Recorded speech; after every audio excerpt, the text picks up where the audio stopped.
En exagérant un brin, si je veux étouffer la contestation, il faudrait que je trouve une solution. La totale. Une attaque ciblée, par surprise, et qui tétanise l'adversaire. Pierre-Olivier Zappa.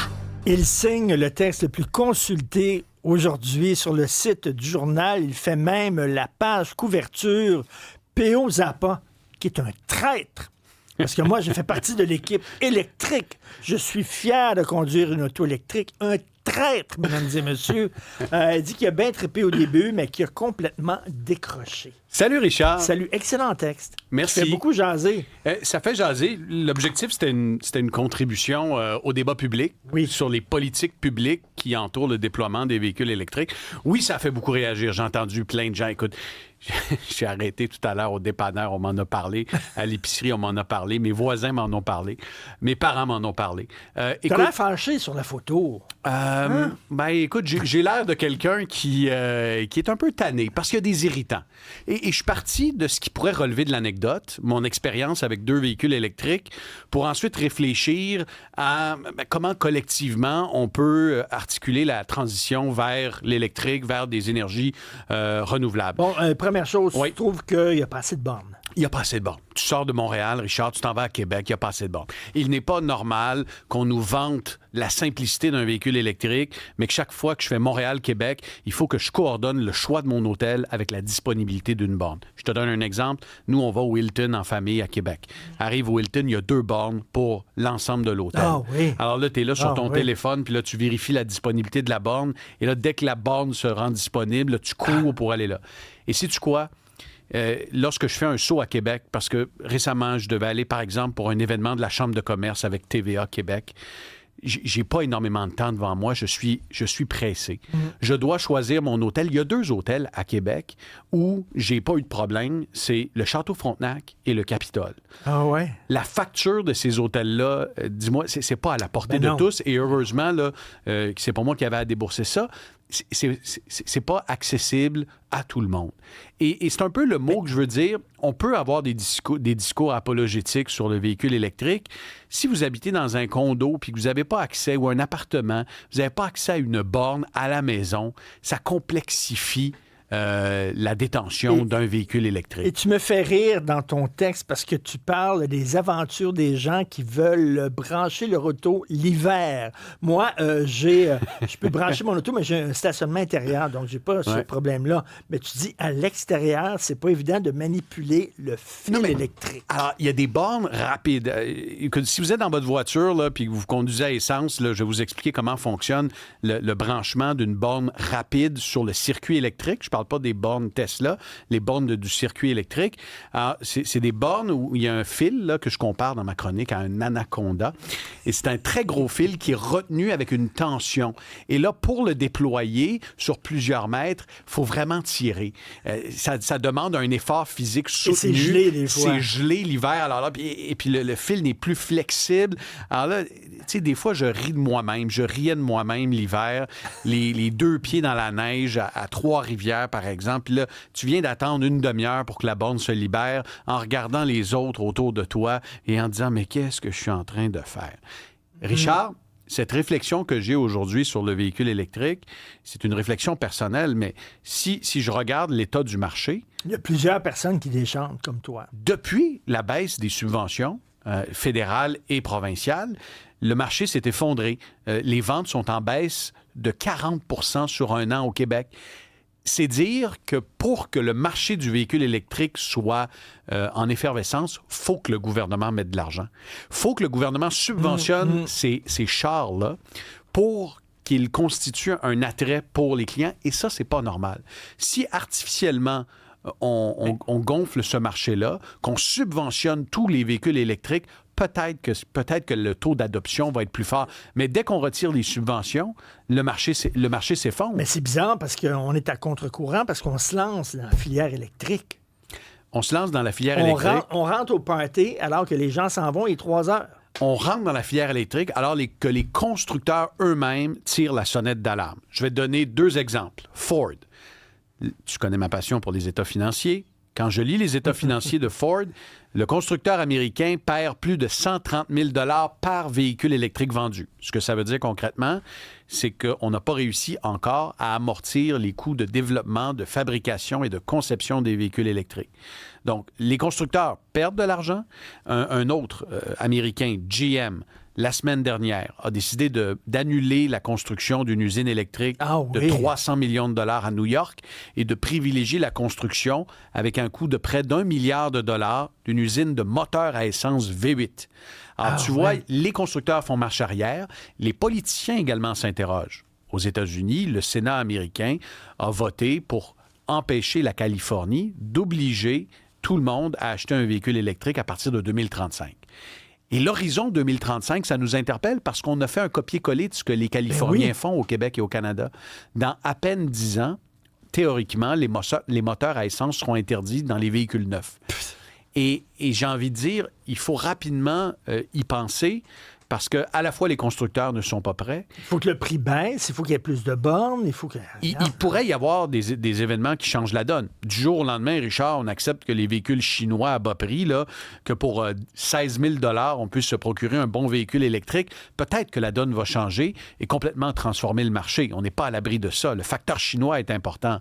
Mais si l'État, si nos gouvernements continuent de bloquer les véhicules abordables chinois et qu'on a seulement des véhicules qui coûtent 50, 60, 75 000 $ à acheter, qu'il n'y a plus de subventions, j'ai envie de te dire, ce n'est pas une solution de transport qui convient à tout le monde. C'est pas tout le monde qui a 600 $ de plus à mettre sur des assurances par année. C'est pas tout le monde qui veut changer de pneus. Mais c'est ça, c'est intéressant ça aussi. Je ne le savais pas, c'est parce que j'ai une auto électrique et j'ai lu ça avec intérêt. Tu dis que les pneus, à cause du poids de la batterie, les pneus s'usent plus rapidement. Et j'entendais des observateurs nier ce fait-là, mais c'est documenté. Un véhicule électrique, les pneus ont tendance à s'user plus rapidement.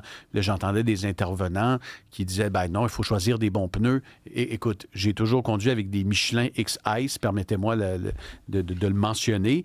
Et ces pneus-là, qui sont des pneus de qualité, n'ont même pas réussi à traverser les 15 000 km en 2 hivers. Et à mon changement de pneus, on m'a dit qu'ils étaient finis. Après 2 hivers? Après 2 hivers. Alors, tu sais, quand on parle de pollution, là, il y a les coûts. Il y a les coûts et les coûts d'une borne à la maison, Richard. C'est pas tout le monde qui a plusieurs milliers de dollars. Si vous êtes chanceux, votre panneau électrique est à côté, tant mieux. Mais si votre panneau est pas récent et qui est à l'autre bout, vous allez devoir trouver un bon disjoncteur, vous allez devoir payer le fil, l'installation d'un électricien. Ce n'est pas une solution à la portée de tous, et c'est pas tous les consommateurs qui ont les moyens et le profil qui correspond au véhicule électrique. Et j'ai envie que ce constat-là, qui est un constat qui m'apparaît évident, alimente notre réflexion autour du déploiement des véhicules électriques. Mais si des gens, mettons, comme moi, où je me promène surtout dans le centre-ville, je n'ai pas à aller à Québec, puis sur des longues distances comme toi, et j'ai un stationnement souterrain intérieur où je le branche... c'est très correct. Ben écoute, c'est plus que correct. Je pense que le véhicule électrique correspond à un paquet de profils d'automobilistes.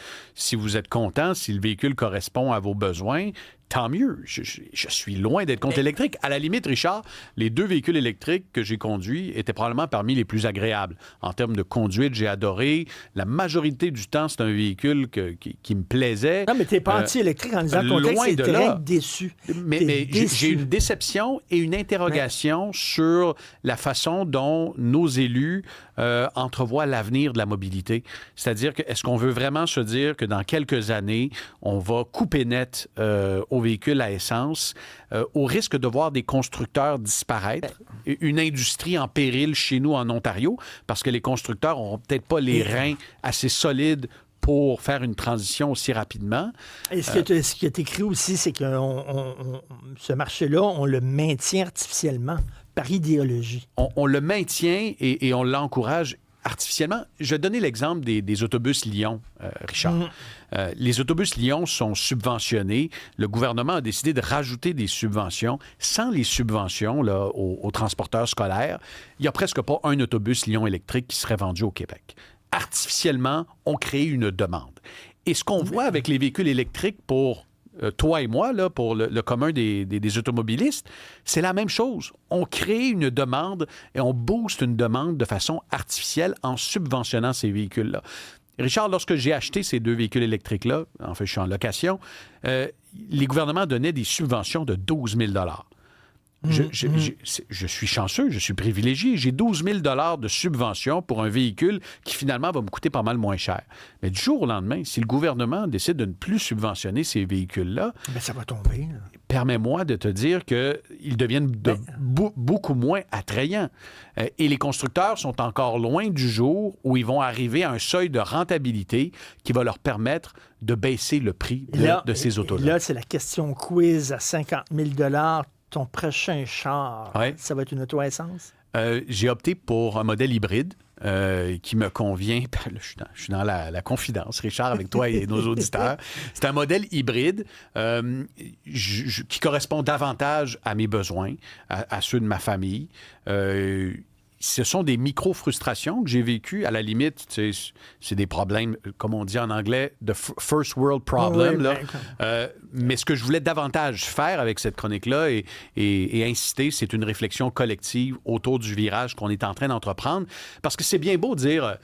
pour respecter l'environnement, on va interdire les sacs de plastique en épicerie. L'impact dans notre quotidien est minime. Mais de dire on va interdire le véhicule à essence et peut-être priver des familles d'un moyen de locomotion parce qu'ils sont en région. Écoute, Richard, j'avais une maison un peu plus éloignée de Montréal avant. Là. Si j'avais pas de bornes à la maison, il y avait 2 bornes au village. Et les 2 bornes en permanence, des bornes de niveau 2, des bornes donc, lentes, qui étaient en permanence occupées. Donc, tu vois, certaines régions, à certains endroits, le véhicule électrique n'est pas une solution. Donc, il faut y réfléchir. Puis aujourd'hui, je sais que c'est un sujet qui polarise, c'est une corde sensible, ça vient toucher les gens. Tu sais, aujourd'hui, j'entendais des détracteurs dire, écoutez, il faut accélérer la transition, forcer les constructeurs à mettre en marché des véhicules électriques. Mais je dis, prenons quand même un pas de recul dans la mesure où il faut y réfléchir. Ces mêmes personnes-là, il y a à peine un an, nous vantaient Nordvolt en disant que ça allait transformer l'économie du Québec. Et on voit ce qui s'est passé. Donc, écoute, il y a beaucoup de réactions. Francis Gosselin va réagir à ton texte tantôt. Tu aurais dû l'amener en studio. Au micro. Est-ce qu'il aura un discours apologétique à l'égard... Je crois qu'il est déçu que tu quittes la belle famille électrique. J'y reviendrai peut-être un jour. Et je pense que je ne suis pas le seul, Richard. Écoute, aujourd'hui, là, j'ai eu droit à toutes les anecdotes possibles et imaginables. Tu verrais le nombre de collègues. Là. J'ai une collègue qui est restée prise dans le bois il y a 2 semaines avec son véhicule électrique pendant 3 heures à 1 heure du matin parce qu'elle a eu un rappel. Parce que je t'ai pas parlé des rappels. Hein. Il y en a plein. Mais la liste est aussi longue qu'un fil Twitter. J'en ai dans eu mon aussi cas. pour ma livre. Mais entre-temps, je suis branché à côté de toi dans le stationnement. Alors, on peut lire ça dans le Journal de Montréal sur la première page. Merci beaucoup. On t'écoute à 22h. À plus.